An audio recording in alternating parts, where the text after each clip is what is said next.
that pressure is equal to density times gas constant times temperature. Working it around, we were able to get a density in terms of pressure, gas constant, and temperature in Kelvin.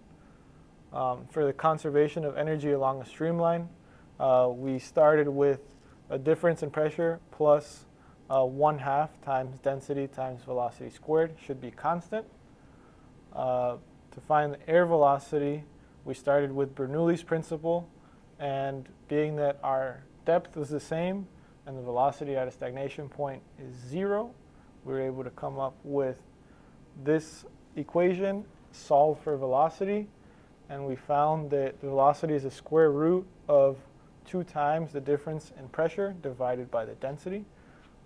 Working with it, we were able to see that all of our units did work out with each other, and we were going in the right direction.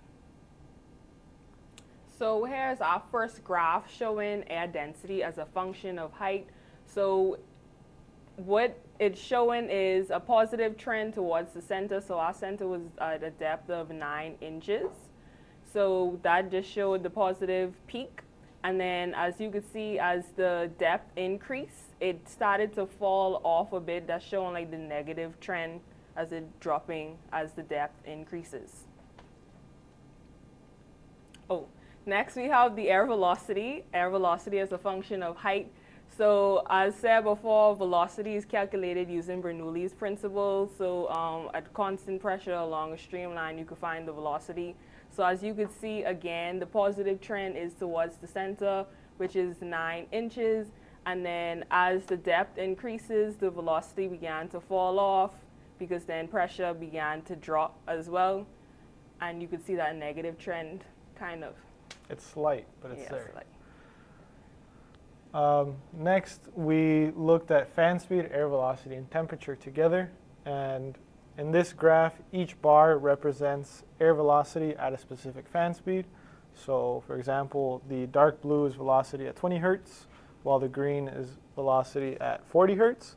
So from here, we're able to see that at a constant temperature, there's a positive correlation between the fan speed and air velocity. So here at 60, we're able to see that between 20 hertz and 60 hertz, there is a positive increase. And we do also notice that velocity does not appear to change with temperature. As temperature increases between 60 and 80 degrees, all of the different bars stay relatively constant. In terms of fan speed, air density, and temperature, the same remains for the bars. Each is a density at a different fan speed. We're able to see a positive correlation between fan speed and air density at a given temperature. So same thing here, like at 60 degrees, we see a positive trend. And we do also notice a negative correlation between density and temperature, as between 60 and 80 degrees, we start to see a decrease overall. So now here, this is a graphical representation of Bernoulli's principle at a constant depth. So you could see that we got for the data that we have, we got a pretty constant, like a straight line showing the constant data between the pressure and temperature. So each line remains very horizontal, showing overall conservation of energy along the streamline, which is expected. So to wrap up, our results state at a constant temperature, air density and velocity values peak in the center of the wind tunnel, which is consistent with the velocity profile of a duct. We see that at a constant temperature and depth, air density and velocity increase with fan speed. And as temperature and fan speed increase at a fixed depth, air velocity remains constant while air density decreases. We also see that at increasing temperature and constant depth, energy is conserved along the streamline. So for future recommendations, we would create a more airtight design to reduce the flow of atmospheric air into the tunnel, because we noticed as we started to increase the frequency and then we were adjusting the height, that we could hear like air leaving, and I guess some was coming in as well. So that kind of that could cause issues with the data that we were getting. In addition of the command strips, it slightly raised the plug and weakened the strength of the seal that we placed inside. So that also allowed air to come inside the wind tunnel. Another is continuous improvement of the 3D print design for increased aerodynamic efficiency, because how we had to place the base inside of the wind tunnel, that could have also disrupted some of our data as well. And then lastly, additional significant digits for the digital manometer, because we were only getting about 3 significant digits, and that honestly was not enough. That's probably why our graphs really weren't showing the peaks as it should have. So yeah, that would allow for more representative data points, more precise calculations, and accurate comparisons. So our lessons learned. This is where we sat down and started reflecting on the process as a whole. So first, we noticed the importance of measuring twice, cutting once. If we would have taken any and all variables into account at our initial design phase, we wouldn't have had to have so many revisions to our design. And patience. Even though it was forced, we did learn the value behind patience. The 3D printers in the makerspace were always being used for who knows what. So we did find ourselves having to go at strange hours of the day to start our prints, as well as encountering difficulties with the printer themselves when the filament wasn't feeding properly, so the print failed halfway through, so we have to start over. And all of that contributed to an overall delay in the testing period, so we did get in here a lot later than we had anticipated. So for the value of the personal learning experience, first, it gave us the power of choice, because we were able to select the project that we had some genuine curiosity for. Yeah, and then next, experiment-based learning. So we were able to try something that we had never done before. This was, I think, both of our first time working with a wind tunnel. So it was honestly cool to see how it can be used, and then just research what it can be used for, and just being able to have that hands-on experience on our belt. Yep. Also, seeing the experimental design from concept to reality.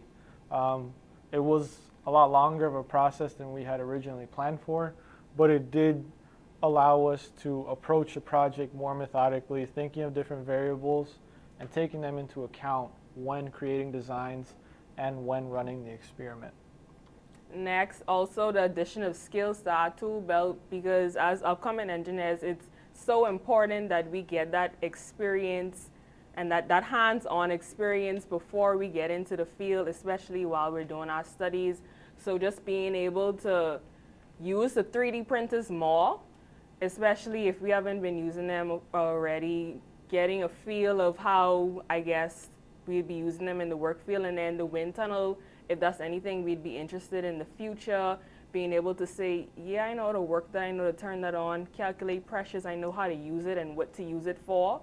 So that's just something to add under our belt. Yep. And lastly is viewing things from a different perspective. From start to finish, we were looking at it piece by piece. So rather than seeing graphs at the end, we see it in terms of all the processes and time and labor that took to get there. So that was also nice to see. And is that references? Yeah. Thank you. Yes, thank Very you. good. Very good. Clap, clap, clap. Okay. Is this the final design here? Yes. Yeah, this is it. Show me that. So this is our final design for the experiment. Basically what we have is a slide that allows you to adjust height anywhere from 1 to 15 inches. So we had our first height at 3 inches. We set it in place with a pin here in the back, and as we move further down into the deeper part of the wind tunnel, so here we're at 13 inches, we have this back plate to prevent the slide from shaking back and forth as fan speed increases. We have our 2 pressure taps that lead to the digital manometer Right. that gives us an output in kilopascals. We have to convert that to pascals for all of our calculations, yeah. and from there, we're able to calculate everything and generate our graphs. Well, one thing for sure, you guys have learned a lot of good, a lot of information, obtained some excellent skills, and you learned so much more than what you could have learned by just taking your final exam, for sure. So give me 1 second.